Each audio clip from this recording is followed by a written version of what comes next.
What is the correct definition of a polyglot? Am I a polyglot? Are you a polyglot? And is saying a multilingual the same thing as saying a polyglot? Let's find out. Hello noble ones, and welcome back to Metatron's Academy, the channel where we explore how to learn languages in the most fun and effective way possible.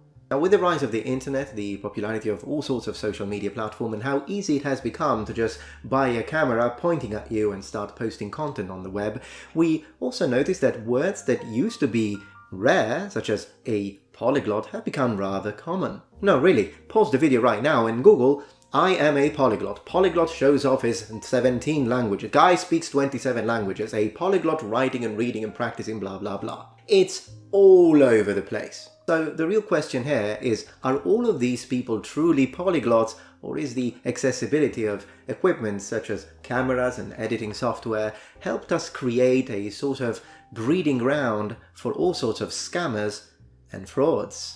Well, before we can start saying, well, that guy is a polyglot, but that one over there, that one is a complete fraud, before we can do that, we need to understand exactly what we mean by polyglot. What is the definition of the word? So let's have a look at a few dictionary entries. The Google Dictionary definition of polyglot is as follows. Adjective, knowing or using several languages. Noun, a person who knows and is able to use several languages. Now, I don't think that this definition satisfies our criteria when it comes to the way we want to fully understand this word, because the word several is too generic. Sure, several usually means more than two, so I suppose by this definition here, if you speak 3 languages, you already are, in theory, a polyglot. Now, the reason why I have a problem with this is that it doesn't tell us how well a person is supposed to know these 3+ languages in order to be considered a polyglot. How do you define is able to use several languages? Use in what context?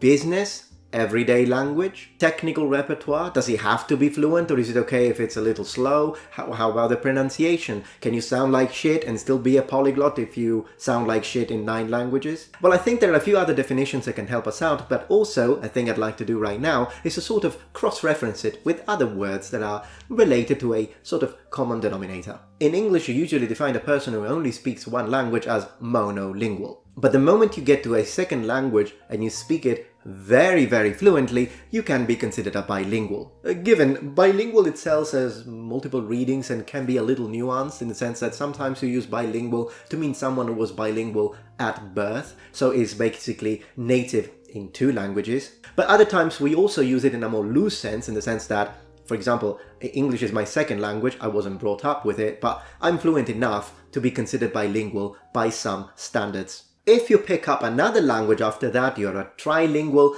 and you can really continue quadrilingual. I mean, I've never heard anyone saying quintilingual. I don't even know what the word is in English, but you know what I mean. You can keep on adding numbers for each language that you manage to bring to fluency. And this is where we can draw the first distinction.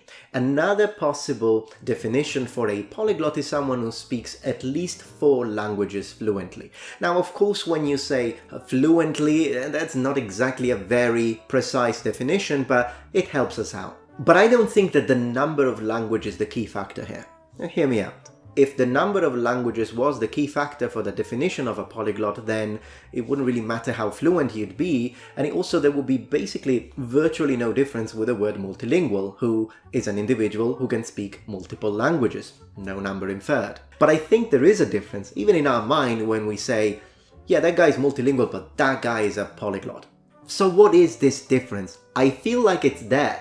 It's in the tip of my tongue, but what is it? I personally think that the level of fluency you reach in those languages should be a key factor. You don't need to have the exact same level at each single one of those languages. It's absolutely natural for someone who speaks multiple languages to be more fluent or have a richer vocabulary in maybe one language rather than the other. I think as long as you are fluent in the sense that you're not too slow, you can communicate freely, and you use the language in a very natural way, even if you have a bit of a foreign accent, it's fine, you can still be a polyglot. Definitely fluency should be one of the key elements. If you just know 3 sentences in 27 different languages, you're not a polyglot. And unfortunately, as we will see on my crusade to debunk fake polyglots on YouTube, which will start very soon on this channel, people that just memorize a couple of sentences, make a highly jump cut video where they show off their 31 languages are absolute frauds. And I will debunk each single one of them, if it be the end of me. Reasonable level of fluency and at least 4+ languages, I think could be a good starting ground. But it's still not it.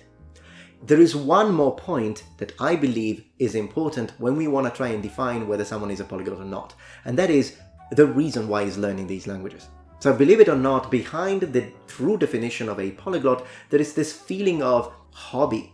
A polyglot tends to pick up many languages because they enjoy doing it. They love picking up many languages, they love becoming fluent in these languages, but they don't necessarily do it because they need to. Let's say that you were born Italian. Italian is your first language, and then you pick up English because you're thinking, hey, English would be great, and I'm gonna move to the UK, for example, and you're like, hey, I want to learn English because I can use it for work, I could become an English teacher. But then, as you move forward, you start developing a great passion for Japanese, and you're like, hey, I really like Japanese, let me move to Japan, let me get a degree, and I want to learn Japanese too, because I could use that one for work. But afterwards, you're thinking, hey, this is my third language, I'm enjoying these very much, let me pick French up as well. And then you start to move into Mandarin Chinese, then you start learning Greek, and you keep on doing that, then you start brushing up your Latin, and you're like, hey, I want to bring Latin to conversational level. And by the way, if you have a question, the question being, isn't Latin a dead language? I'll make a dedicated video to that. But let's say that you